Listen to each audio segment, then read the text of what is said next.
talking about building tools for building generational wealth. And of course, you talked about those. I think you said only one person has been able to do it successfully, and there are a lot of failures.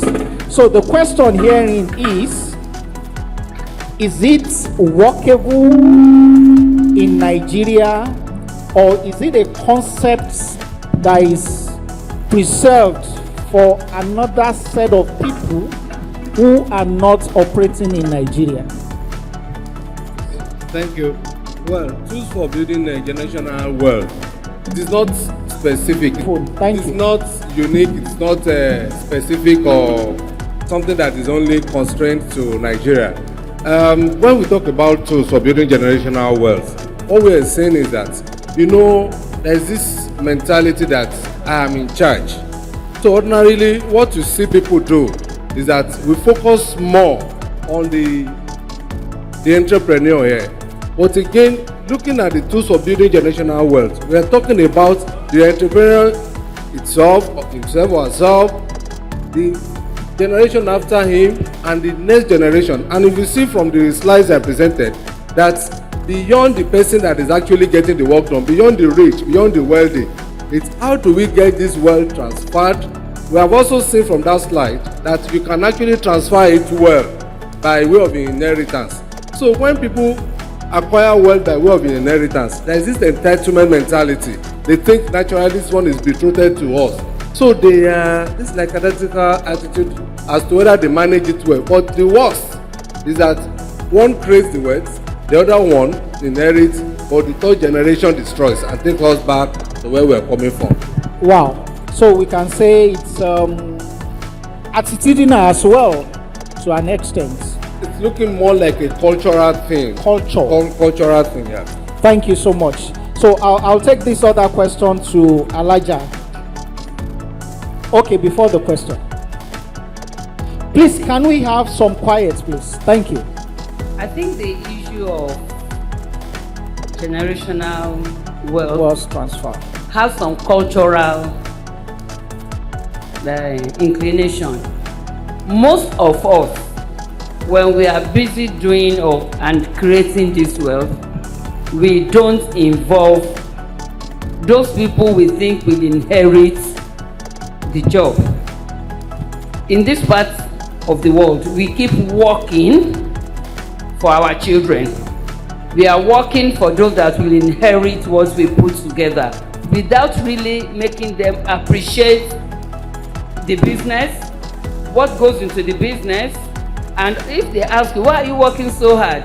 I'm working so hard so that I can give something to these children.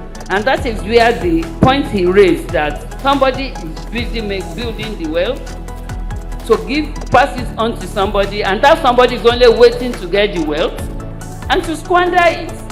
He does not know anything. And you find people saying, my children will not suffer what I suffer. So it's a cultural thing. When you go to the farm, you employ people, other people, you call them names, managers, whatever, but your own children that you intend will inherit that business does not know anything about the business. I think that's a big gap, and I think we need to have a change of attitude towards that. Awesome. I quite agree with you. I think that was responsible for the challenge with it. Please, can we have some quiet, please? With a certain bank close to gold, we should be able to deduce now.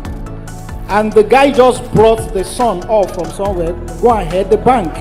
So that tells to tutelage, the place of training, place of mentoring, even for the children to imbibe the culture of the business as well, so that they can grow with it and be able to maintain it. So the initial question I was going to pass to you, you're welcome, sir. So we're talking about risks.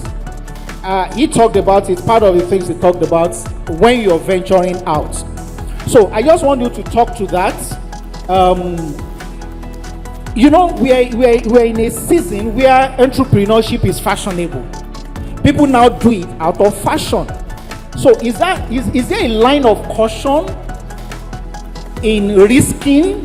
Is there the place of informed risk, intelligent risk, or we just jump all the same and say, hey, let's get it done? Yes, ma'am. Life itself is a risk. You come to life, you venture. What will be the end, you may not know. And because of that, risk is part of life.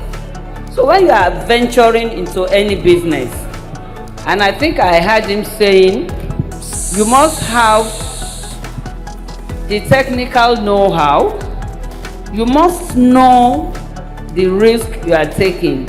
Some people call it calculated risk. What is in this for me? How will I manage it? Where will I get help? How do I use the help? So risk is part of whatever business you want to do. And when you go into it, be ready for it. There are challenges everywhere, but you must have a safety guard. Like I can hear one or two people talk about farming. When you say what's as entrepreneur, the risk in farming is huge. You could even plant after doing everything, and whether some natural effects that you have no control over will come. You must be ready. And I think another important thing in managing risk in this climb is the involvement of the government. I think I want to bring that in for entrepreneurs. In other climes, there are something you put on board for them to fall back to. There's no fallback position in Nigeria. You are on your own. The banks will not give you a loan if you don't have somebody to recommend you. They should be able to take you on your personal, and that's why I think I appreciate what BOI is doing. I don't know whether some of us here have enjoyed facilities from BOI, but if you watch their program, you see the way they are relating with entrepreneurs. Just send a good feasibility study of what you want to do and what is involved, and you get across to BOI. They analyze it, and they are really doing so much in that area. They are facilitating entrepreneurs. So it's an opportunity, and if you have more than BOI doing that, I think the entrepreneur will go far. Thank you so much for that. I think we should put our hands together for our panelists. So far, they are doing awesome. And the next question goes to Mr. Ziad. Now, this is the question most of the people here have on their minds, and I'm going to ask it. You've been around long enough you might have heard it, but we just want that inside information. Now, the talk on the street is that Nigerians are leaving Nigeria, and if you have a flight coming into Nigeria, it's majorly filled with foreigners. So the question most have asked is, what is it that you see? I'm not only talking about Ziad. I worked with some of your nationals before too. If I mention their names, you may know them.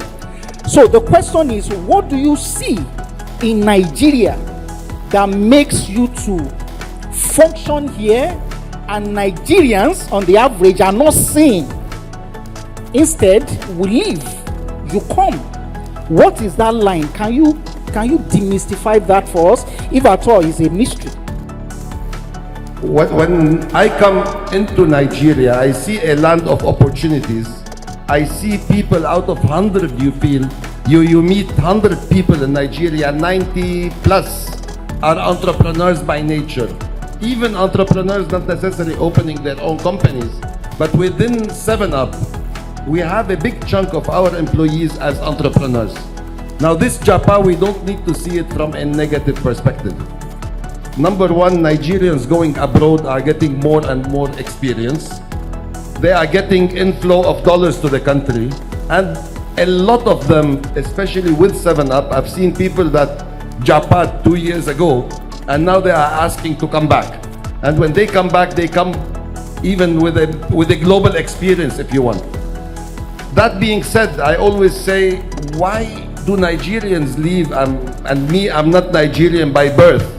I say I'm staying till the time I retire, and after I retire, I'm still having my own business in Nigeria because I don't see myself fitting in any other country in the world.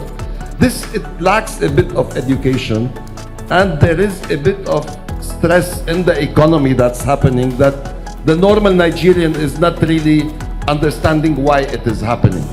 So at some point in time, Nigerians should be more and more determined not to complain about what's happening, be actively doing things to fix that problem, because it's so easy for us to sit and say, Mr. President or the government or whatever are doing wrong things. But we need to ask what's our role also in making these things get better and better. Thank you so much. Let's put our hands together for them. That's great. And I'll come back to Mr. Olu, building on the last thing you said. He talked about some of their employees even being entrepreneurs. I think we call them intrapreneurs. So what is the place of intrapreneurs? Like I said earlier, when we started, that entrepreneurship is more of a fashion now. Everybody wants to say, I'm on my own, I'm an entrepreneur, even while some of us are actually sole proprietors. That's discussion for another time. But now, I'm curious to know, where is the place of the intrapreneur in all of this? So that I'm not, we have come to that place where people say things like, the job you do from 9 to 5 is a chain on all sort of horrible things, which I don't believe, but I want a little more clarity. Where is the place of intrapreneur in all of this? Thank you very much. Every entrepreneur needs an entrepreneur, and most times everybody cannot be an entrepreneur. And again, looking at what we currently do, so many of us get some of these things wrong. When you meet people, I'm an entrepreneur, some of us are accidental entrepreneur, and some are intentional about it. So when we talk about entrepreneurship, every business needs people to grow. Just like he mentioned, for example, you lead a team, you work in a quoted company, you have managers in different positions. You need to think through.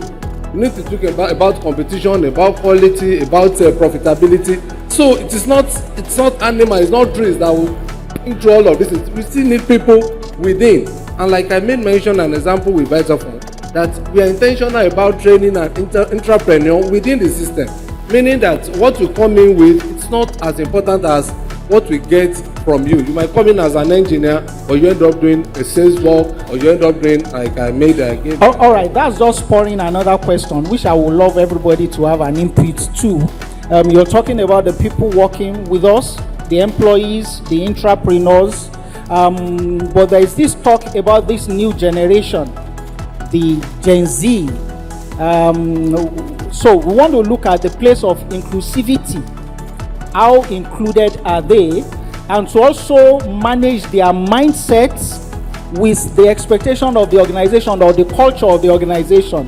These are people in different languages who have also been described as digital natives. Okay, they are not on the slow lane. Okay, nobody is on the slow lane, but they are not on the regular lane. These people are fast. So how do you ensure that inclusivity in the workplace? I would love Mr. Zia to also react to that with passage of time and Elijah. Well, on the very question, I would say that change is constant. And looking at the way things are, like you made mention of the Gen Z, we need to come to reality that these people, they're on the fast lane, they're on the fast speed. And these are the people, because like if you check every organization now, you realize that about 40-45% of every management team, they are within this age bracket, meaning that if you don't want to change, they will change you. Yes. And again, ordinarily many businesses, when you have a business that has been around for over 50 years, there are things, we have different types of approaches. We have the traditional approach, we have the fast lane approach like the Gen Z will present. But again, what I think works at this very present period is the hybrid.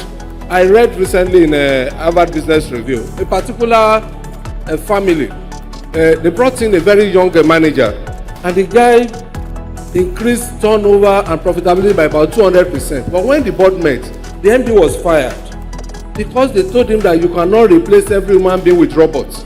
You cannot replace every human being with that we need to create common wealth. It's the wealth that is common, whereby I have a business, I'll be able to give you, you give your family, I give her, she gives her family. But the people are on a very fast speed.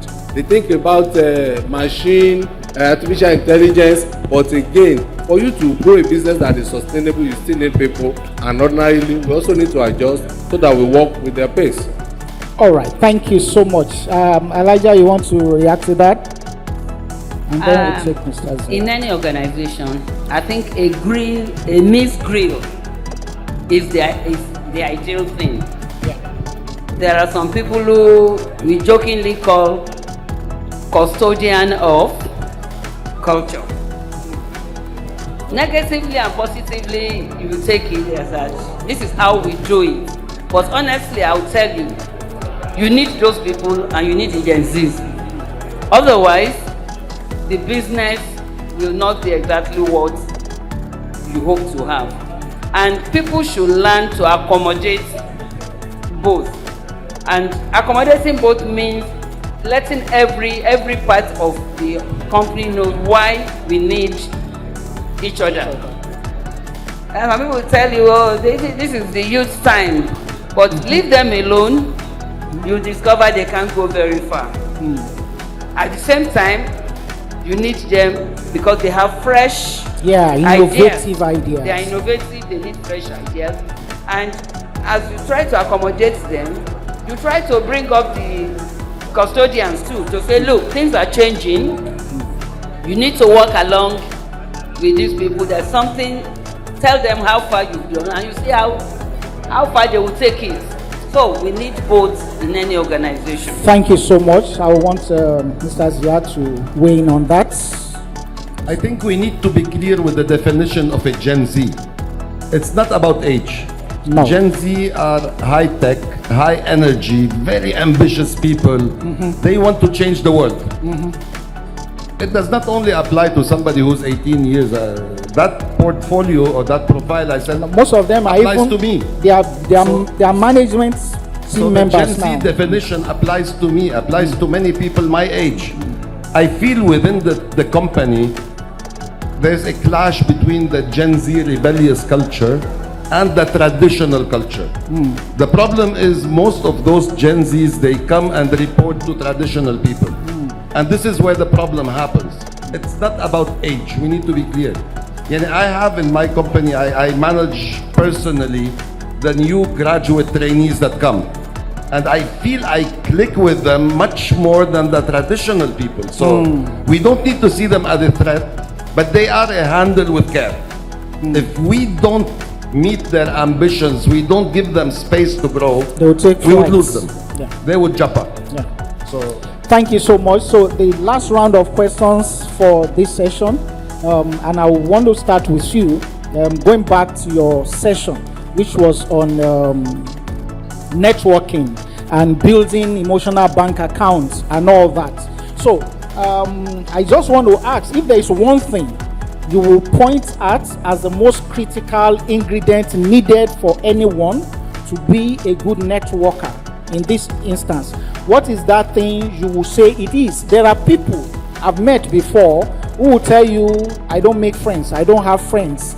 Some even believe people don't like me and I'm a good person and all that. So what are you going to say is one critical factor that you need to be a good networker?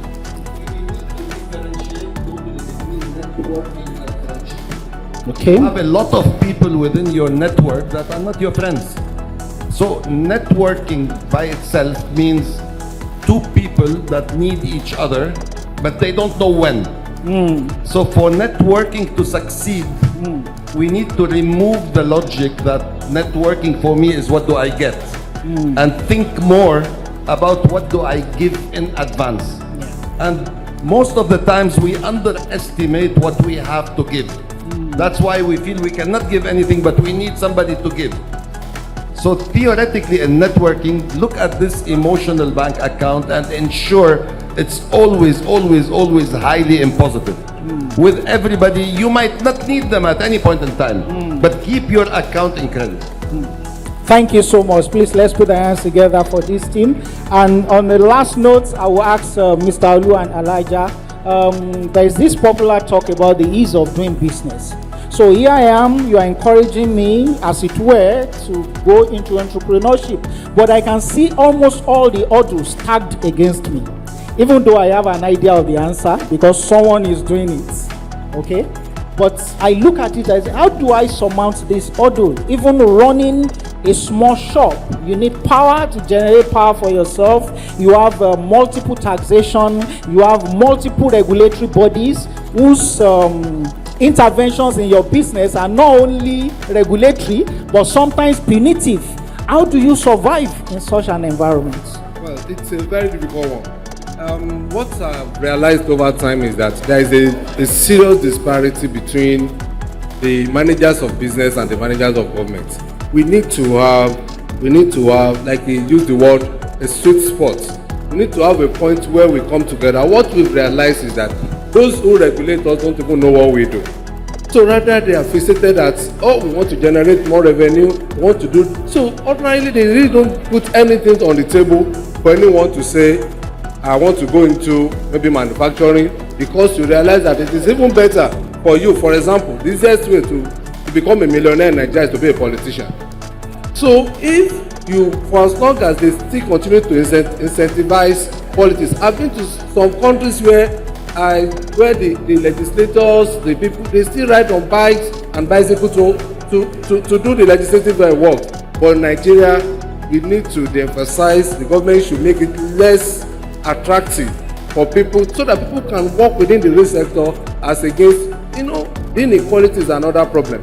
For example, you look at it, maybe you are a director, you know what to control, you know what you have, but you now have someone that you've not. I read recently a particular politician that you cannot point to one business that he has done, but again he has retinues of cars. So for example, if you now ask us, even if you ask a child, what do you want, when you grow up, what do you want to do? Say, I want to be a politician. So thank you so much. Do you want to weigh on that, or I ask the question? Yes, ma'am. Yes, I think doing business with ease is just a mere saying in Nigeria. Things are really, really tough. Take it from even the registration of the company, the charges. Apart from the charges, the process itself is cumbersome, and some people get discouraged at that stage, and they stop it, and they find they cannot move forward. So, like you said, those people that are regulators don't really know what it entails because they don't do businesses. But I think, I don't know whether it's, I would just say it's propaganda. A lot of things are coming from the government these days for SMEs. If they are able to drive it through, I think there'll be some laxity and some ease in upcoming entrepreneurs. Please, let's give it up for our panel. Let's put our hands together for them. So, in putting all this together, we are encouraged to go into entrepreneurship in order to build generational wealth. And I will also want to ask that if you are in a 9 to 5, you are not jinxed. Just make sure you are diligent with your hands, and with the benefit of calculated risk, plan your exit. Don't just fire your boss. Think before you do it. One more time, let's put our hands together for Mr. Ziad, for Mr. Olu, and for Elijah Bakari.